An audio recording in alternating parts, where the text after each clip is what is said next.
Welcome to Dignifying Life. This is a podcast of Simpson Funeral Home. Our desire is to bring hope to the heart by providing information and resources regarding end-of-life care.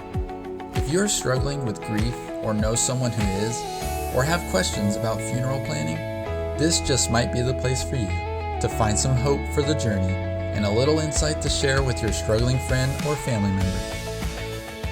Well, welcome to another episode of Dignifying Life podcast. It's good to have you. Hope you've enjoyed some of the previous episodes that we've released so far, perhaps even shared them. And so grateful that you've joined us again for yet another episode. I have with me a couple gentlemen, the stars of the show, Nathan Dawson, pastor Airport Community Church, one of the chaplains here at the funeral home, and Jim Wickenkamp, one of the pastors at Christ Church of Oronogo. And my name's Kyle Beverly, and I serve as a chaplain here and also pastor at Emmanuel Baptist Church. So it's really good to have you. And gentlemen, you all doing well this morning? Doing very good for this early morning. Yes, it is a bit early, yes. Waking up, yep. Waking up. You know, big life events. What do y'all have going on right now? It's a big life event. I know, Nathan, you've got a little something that's going. It's pretty big right now for y'all in your household. Yeah, we have a senior. Senior. Yeah, so all the senior things. Yeah. How's that going for you? Good. Yeah, my wife is the most organized person in the world. So our calendars are formed and checklists are made and our assignments have been given to us and she's driving us towards the end. You just have to execute, right?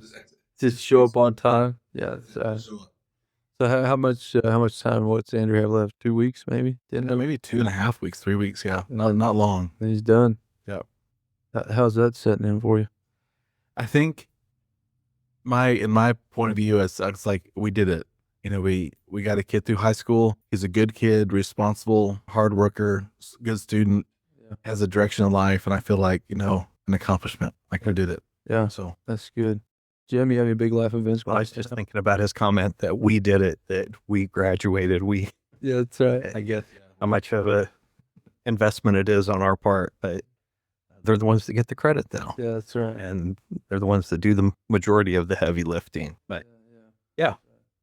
Big life event. I would say something that's going to be happening for our family coming up within the next couple months is our oldest son and his family have lived 17 hours away, and they are making a job transition and are going to be living within like a couple of hours away. Oh, wow. We're really looking forward to that proximity because with my son and his wife, them and 2 grandkids are going to be closer to. Oh, wow.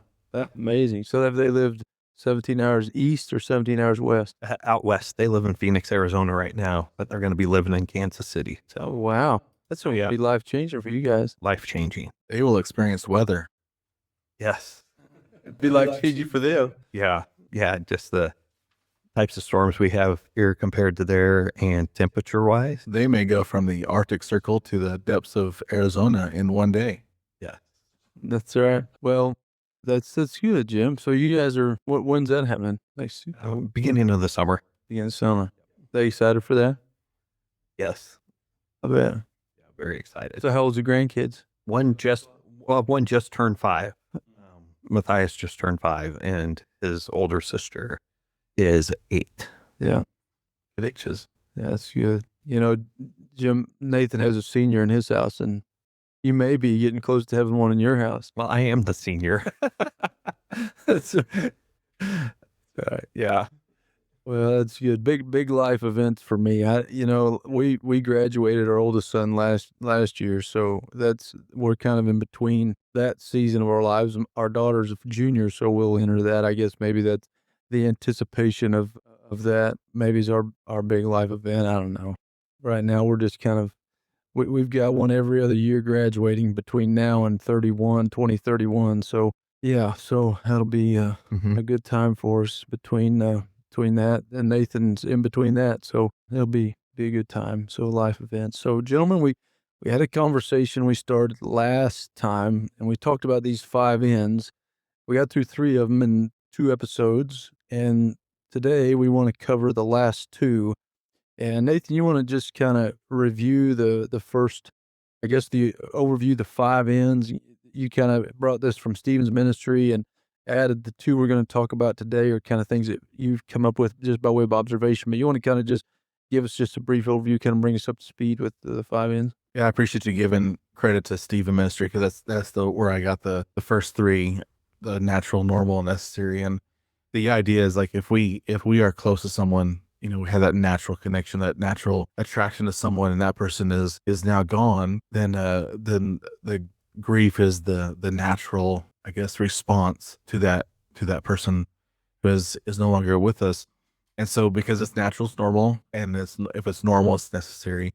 Yeah. And I think I mentioned how many people I talk to that I see trying to either push grief down, like they don't want to deal with it, they maybe are embarrassed with it, or maybe they are confused and they just don't want to deal with it, or they try to push it off completely and just try to ignore it, or they try to push it away to say, well, I don't have time right now for grief, so I'm going to push it away. But usually if we don't deal with grief, then it's not going to end up well. There's grief is in a way is like a crucible that can purify someone. But if we don't wrestle with grief and deal with grief, it can take us to a path of more brokenness and headache and heartache. I like that, Nathan, because as I've dealt with my dad's loss, there's moments and I think you've encouraged me this way. You kind of, I don't know, it's been good, I think, for me to kind of lean into it. You know what I mean? To kind of lean into it. I found myself recently going back and listening to some of the songs that we used in Dad's funeral service. And as much as that's kind of been difficult,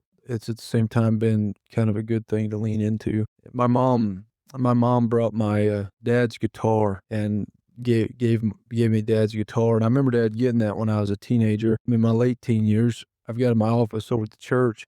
And I recorded, there was a song that we used in Dad's service that was kind of special to us. And I recorded myself singing it, just laid my phone up and put it on the memo and voice recorded it and played and sang it. I'm not much of a singer, but I sent it to Mom. I said, this is probably going to make you cry, but you're probably going to like it because I did this with Dad's guitar. And so anyway, I sent it. I even have a pause in where I had to scroll and get in the lyrics. It's really roughly done, but the thought, was there. And I think leaning into that, Jim, we we don't, I guess there's things in life that we have to address, just normal everyday life. We don't ignore the oil levels in our engines, and we don't ignore our bills. There's a lot of things in life we don't ignore, but Right. but That causes problems if we do. yeah. And so, being attentive and giving attention where it's needed and taking proper steps does make a difference. What people tend to do, and not everybody, but there is a tendency to try to just blow through grief, just try to ignore it and just move through a funeral, move through that time just as fast as we can because we it feels it's uncomfortable, and that's when we take a turn down a path that leads to more brokenness because we try to ignore it when it's a normal feeling. It's okay, and I know we're three guys in here talking about feelings, but it is a feeling that's God given to us. And if we didn't have that sense of grief in our hearts, then we would say, if we were talking earlier about fishing stories, but if I hooked a wall hanger bass and got to the boat and the line snapped, I'm going to grieve. Yeah. Well, I'm not going to be ashamed of that either. But yet when it comes to someone who's close to us and dear to us, we would say, oh man, I just don't want to mess with that right now. I'm too ashamed. Yeah. One of the ends is not the same every time. The fourth one we talk about is not the same every time. Grief is not the same every time. And, when I think about that, there's a lot we can unpack with that being not the same every time. We'll talk about not being the same for everyone in just a moment. But I think about the losses of my life from the loss of really the first loss that I really remember. I lost my grandpa, my dad's dad, in about 1986. I was like 6 years old. And I remember him passing, but they lived away and I wasn't super connected with my grandpa Charlie. I remember they lived in Minnesota at the time. I remember going up and seeing them and being up there. And I also remember being at the hospital where my dad went in to see grandpa. And then I don't know, it seemed like a short time, a day or so, or it wasn't very long after that we had left and came home and that grandpa passed away. Anyway, I remember that loss, but didn't hit me. But the first loss I really remember hitting me was in '97 when I lost my mom's dad and my grandpa. We were close, and it was a summer before my senior year. I remember losing grandpa, and that was really hard. Since then, the other two losses probably significant to me, besides losing my dad in November, was the loss of my grandmas. My one grandma had dementia. My other grandma, she just got old, and passed away. But I don't remember their losses hitting me, although I love my grandmas. They didn't impact my life like my grandpa in 97, and certainly nothing has hit me like losing my dad in November. But I think you look at it's not the same every time. I didn't grieve the same every time with those losses, and I didn't respond the same. I don't think I don't know that that's not wrong. I don't think, Nathan, is it? Yeah, I don't think so. And I was going to just remind folks that the first three are things that I learned from the, Stephen ministry. But these last two, like you just mentioned, are observations. You went through, grandparents and of course your dad and just observing that we grieve differently. One was a child, one was a teenager, others were more recent. And it's the same thing with me. I don't think it's different. It's just not the same. Each time is going to be different connections, different relationships, different memories, it's just different. Yeah, different circumstances. Yeah. I think about like in one of my situations, like both of my grandmas, definitely had a relationship with both of them, definitely grieved as they were passing and as they passed. But one was in a nursing home for many, many years. And so there was a little bit more expectation, and she died when she was 102. And so it was different with her dying at 102 compared to my other grandma who had illnesses that were a part of her life, but there was more of a sudden decline. And then her being in a hospital and her time in the hospital and how that affected me, and even going through the grieving after she passed away and how that affected my grandpa, which I had a really close relationship with, compared to how on the other side, my grandpa had passed away before my grandma did. Yeah. And so just even the circumstances being different affected how I grieved those losses. Yeah. I think you bring up a good point, and Jim, the way the loss come about, you know what I mean? Because I think about, my grandpa in 97, he handed me the car keys. I was to back the car out of the garage. He says, "Oh God," and basically dies, And my grandma's, my grandma had dementia, my mom's mom. My other grandma just was getting old and was in a care facility. And then dad, Saturday, the midday, I call him on November 15th to tell him about the boys. It was open day deer season, and I called dad to tell him about the boys. They both shot 2 nice deer that day. And I called dad. I remember doing it on Highway 49 coming back into town. And I called dad, telling him about the story, telling him about the boys. And by that night, he's life flighted to Kansas City. So, Yeah. and then of course, the nature of the trauma of the hospital and all that. And I think those, that has a lot to do with how we respond. I think, Jim, you bring up a good point as far as the connection. You speak of your grandma, being in the care facility. It's, very, very up in years. You anticipate that. One of the things I ask the folks we meet with at the, at the funeral home is, was this expected? You know what I mean? When they lose somebody, did you guys see this coming, kind of thing? And I think that impacts the way somebody responds to the loss. So. Yeah. And both were hard. Both had grief. And even my grandma dying at 102 reminds me of a verse in Ecclesiastes that talks about how eternity rings in our heart. Yeah. That even though we had all of this time together, there is still this part of me that wished there was more. Yeah. Wish that there was more. But with that, if God created us for eternity, yeah, that hope of eternity and just that spiritual influence that my grandma had on my life, and being able to have that as part of being able to get through that. Yeah. And how her legacy still lives on. Yeah. Through even how I do things today because of her faith and how that's affected my faith. Yeah. Yeah. Seems like there's maybe a takeaway here, even just listening to you guys talk, and something I didn't anticipate in this I guess section is the power of reflection. And we live in a very busy world, where we have our phones, we have iPads, we have just constant information coming to us, and the power to unplug and then reflect. Why is this grief? Why is it different?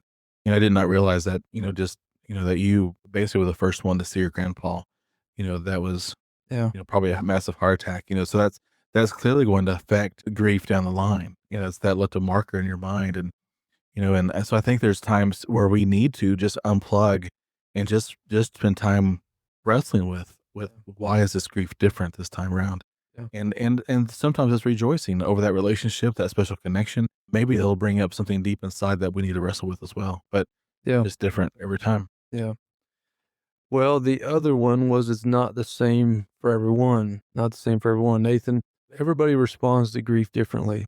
And not only the response, but why do you think it's not the same for everyone? Not the same every time, but not the same for everyone. Why do you think that's different that way? I think that kind of goes back to that, it's relationships, and it's circumstances, it's context, but it's also just different personalities and how that person may look out, look at life and their outlook on life and maybe especially their outlook on eternity. Yeah. If someone is a committed believer and a Christian and there's that assurance of eternal life is there, then that gives me great comfort versus someone who's not. I'm going to grieve differently if that's that person that I know is not with Jesus. But it's just everyone is different and around the circumstances. Jim, you've been in ministry for a long time, and what's the ranges of responses you've seen from people over the years? Oh, just to piggyback on what Nathan was saying, each person is different. Each person is unique. In Grief Share, a week after week program that our church has offered, that talks about how grief is unique and that there isn't like just one way to grieve. And so it really gives a lot of permission and a lot of freedom for us to grieve in our own unique way. And one of the reasons that it's unique, because grief is connected to relationship, and our relationships are different with people. Yeah. And so like even within a family where we each have a relationship with that relationship with that person can be different. And so that's going to affect how we grieve. Yeah. I think the way God has created people, Nathan and I are different, you know what I mean? And Jim, you and I are different. Our emotional makeup, our emotional identity is different, and I don't think that's right. There's nothing right or wrong about that. That's just that we're different. And, working with people as a pastor and, you come across people that are just wired different, you know what I mean? Very different. And so I think one of the things that we can't do is say, well, that person's really crying a lot. Mm-hmm. And that person's not crying at all. What they don't care. And I think that dynamic probably surfaces more within the family context because you sit down with a family and you've got 3 sons there, four children in the family, and the daughter's, crying, and the one son has no emotion. And so all of a sudden now, well, don't you care this, Dad's? Oh, no, it's just my way of handling, and then, well, you need to get it together, just toughen up, and then everybody's going to respond different. I remember my dad's visitation. I think it was my dad's visitation. We got there and I was down front and my brother went to the very back pew of the church. Mm-hmm. That's where he needed to be. That's fine. That's where he needed to be. He was with his wife. That wasn't wrong. I was up front. My sister was up front, but my brother's back there. That's the space he needed. That's the place he needed to be. Yeah. And I respect that. I love my brother and I know that's what he needed at the time. He said, well, get up here, get up here. You'll be part of the family. And that's not what he needed. He needed to be where he was at. So it's not the same. Although it tore my brother and I up and my sister as well, our response was different. And so it's not the same response. Makes me think of an example of 2 sisters, and they're different. They both had a relationship with their grandpa, but one, it was helpful for her to be able to get up during the service and talk and share some memories about her grandpa. Yeah. For the other sister, who was also grieving, that was not her way to grieve. Yeah, they couldn't do it. Yeah. I've seen that before. And so it would have been really harmful to make the other one as well. Like, your sister's doing it, why don't you do it too? Yeah. But that was really an instance that really kind of highlights that uniqueness of the individual and them being able to process the loss in their own way. And as we're talking about this, I think about how important it is for us to give ourselves permission to be unique in how we grieve, but also to be understanding that others don't necessarily grieve the same way we do, and to give them permission to grieve the way that they are needing to grieve. You said, really, freedom and permission. Yeah. I think there's also grace and compassion. not only on the person who's grieving, but also the persons and people around you. Right. And, we're going to talk about the 5 stages of grief. And if someone comes in the room and they've already accepted the grief, accepted the loss, then they're going to be in a completely different, aspect of that grief. And so you've got to have compassion on someone. We mentioned that there's feelings, there's yours, mine, and ours. Mhm. And with that, there is permission to grieve, that how I need to grieve, and carve boundaries that I need to have, but also having grace and compassion on others around me that may be just in a different spot. Mhm. Well, gentlemen, you all have shared some good insight on not the same every time, not the same for everyone. And I know we're just about out of time here, but I think about Psalm 62, and I think about a couple things. But Psalm 62 says, I am at rest in God alone. My salvation comes from him. He alone is my rock and my salvation, my stronghold. I will never be shaken. I think with all the changes and all the challenges of grief and the uncertainty of how I'm going to feel today versus how I'm going to feel tomorrow, I'm going to respond. I think I think we've got to remind ourselves there's a foundation in Christ that we can have that's not going to change, that's unshakable. And so, though there's a lot in our world when we lose somebody that changes, we have a foundation, and I think that makes a difference. I look at Mary Martha in John chapter 11, and Mary's weeping. Martha comes to talk to Jesus and has a confrontation, not a confrontation, but has a conversation with him. Why didn't you come? If you'd have been here, and now Mary's weeping. So their response very different, but Christ is the constant in that, you know what I mean? Unchanging. And so I think there's hope, though it's not the same every time, not the same for everyone. There's certainly hope in Christ, who never changes and serves as that solid foundation for people that are in grief and even folks who are not. So, well, gentlemen, thanks for your insight as we kind of finish up our talk about the 5 N's, natural, normal, necessary from Stephen's ministry. And then the last 2, not the same every time, not the same for everyone. Well, folks, thanks for tuning in, pulling up our podcast. Make sure you like and share it. I come back next week, pick up another episode. God bless. Have a great day. Thank you for joining us for today's podcast. Feel free to join us next time. Also, please be encouraged to subscribe to our Dignifying Life podcast and share the podcast with others. If you need anything, reach out to us at Simpson Funeral Home in Webb City, Missouri at 417-673-2411 or find us online at simpsonfh.com.